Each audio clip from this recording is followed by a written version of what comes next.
ಕೆಲವೊಂದು ಪ್ರಾಡಕ್ಟ್ ಅಂತೂ out of stock ಆಗಿ ಇಷ್ಟು ದಿನ ವೇಟ್ ಮಾಡಿದೆ ಈ ಒಂದು ಒಳ್ಳೆ ಪ್ರಾಡಕ್ಟ್ಗೆ. ನೋಡ್ತಾ ಇದ್ದೀರಲ್ಲ, ತುಂಬಾ ಚೆನ್ನಾಗಿದೆ. ಪ್ಯಾಕಿಂಗ್ ಕೂಡ ಸೂಪರ್ ಆಗಿ ಮಾಡಿ ಕಳಿಸಿದ್ದಾರೆ. ಓಪನ್ ಮಾಡುವಾಗ ಅಷ್ಟೊಂದು ನನಗೆ ಎಕ್ಸೈಟ್ಮೆಂಟ್ ಇರಲಿಲ್ಲ, ಆದ್ರೆ ಓಪನ್ ಮಾಡಿದ್ಮೇಲಂತೂ ತುಂಬಾನೇ ಖುಷಿ ಆಯ್ತು. ಅಷ್ಟು ಕ್ಯೂಟ್ ಆಗಿ ಅಷ್ಟು ಚೆನ್ನಾಗಿತ್ತು. ಈಗ ವರಮಹಾಲಕ್ಷ್ಮಿಗಂತೂ ಇದನ್ನ ನೀವು ತರಿಸಿಟ್ಕೊಳ್ಳಿ. ಅರ್ಶನ ಕುಂಕುಮಕ್ಕೆ ಬೆಳ್ಳಿದೆಲ್ಲ ನಾವು ತಗೊಳ್ಳಿಕ್ಕೆ ಈಗ ತುಂಬಾ ರೇಟ್ ಜಾಸ್ತಿ ಇದೆ. ಈ ರೀತಿ ಕಡಿಮೆ ರೇಂಜ್ ಅಲ್ಲಿ ಬೇಕು ಅಂದ್ರೆ ತುಂಬಾನೇ ಚೆನ್ನಾಗಿದೆ. ಮಾತ್ರ ಪ್ಲೇಟ್ ನೋಡ್ತಾ ಇದೀರಲ್ಲ, ಸೂಪರ್ ಆಗಿದೆ. ಮೇಲೆ ಪ್ರಿಂಟ್ ಕೂಡ ಇದೆ ಪ್ಲೇಟ್ ಅಲ್ಲಿ. ಅದೇ ಅರ್ಶನ ಕುಂಕುಮ ಬಟ್ಲಂತೂ ತುಂಬಾ ಕ್ಯೂಟ್ ಆಗಿದೆ.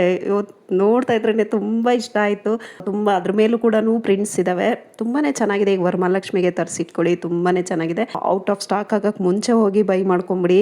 ನಾನಂತೂ ತುಂಬಾ ವೇಟ್ ಮಾಡಿದೆ ಈ ಪ್ರಾಡಕ್ಟಿಗೋಸ್ಕರ. ಇನ್ನು ಒಳ್ಳೆ ಒಳ್ಳೆ ಪ್ರಾಡಕ್ಟ್ಸ್ ನನ್ನ ಪೋಸ್ಟ್ ಗಳಲ್ಲಿದೆ, ಹೋಗಿ ಚೆಕ್ ಮಾಡಿ ಬೈ ಮಾಡಿ. ನನ್ನ ಲಿಂಕ್ ಇಂದ ತಗೊಳ್ಳೋದ್ರಿಂದ ನಿಮ್ಗೆ ಕಡಿಮೆ ಕೂಡ ಬೀಳುತ್ತೆ, ಒಳ್ಳೆ ಕ್ವಾಲಿಟಿದು ಕೂಡ ಸಿಗುತ್ತೆ. ಪ್ರಾಡಕ್ಟ್ಸ್ ಲಿಂಕ್ ಬೇಕು ಅಂದ್ರೆ ಡಿಸ್ಕ್ರಿಪ್ಷನ್ ಬಾಕ್ಸ್ ಅಲ್ಲಿ ಕೊಟ್ಟಿರ್ತೀನಿ, ಅಲ್ಲಿಂದ ಬೈ ಮಾಡ್ಬೋದು. ಚಾನೆಲ್ ಅನ್ನ ಸಬ್ಸ್ಕ್ರೈಬ್ ಮಾಡ್ಕೊಳ್ಳಿ. ನೋಡ್ತಾ ಇದ್ದೀರಲ್ಲ, ಅಯ್ಯೋ ಕೈಯಲ್ಲಿ ಇಟ್ಕೊಂಡ್ರೆ ಕೆಳಗಡೆ ಇಡ್ಲಿಕ್ಕೆ ಮನ್ಸಾಗಿಲ್ಲ, ಅಷ್ಟೊಂದು ಕ್ಯೂಟ್ ಆಗಿ ಅಷ್ಟೊಂದು ಚೆನ್ನಾಗಿತ್ತು. ಇಷ್ಟು ಕಡಿಮೆ ಪ್ರೈಸ್ಗೆ ಮೀಶೋನಲ್ಲಿ ಮಾತ್ರ ಸಿಗಕ್ಕೆ ಸಾಧ್ಯ. ಬೇಗ ಬೇಗ ಬೈ ಮಾಡ್ಕೊಂಬಿಡಿ. ನನ್ನ ಪ್ರತಿ ಪ್ರಾಡಕ್ಟ್ ಅಲ್ಲೂ ಈ ಒಂದು ಪ್ರಾಡಕ್ಟ್ ಅಂತೂ ತುಂಬಾ ಲವಿಂಗ್ ಪ್ರಾಡಕ್ಟ್ ಅಂತಾನೆ ಹೇಳ್ಬೋದು. Thank you.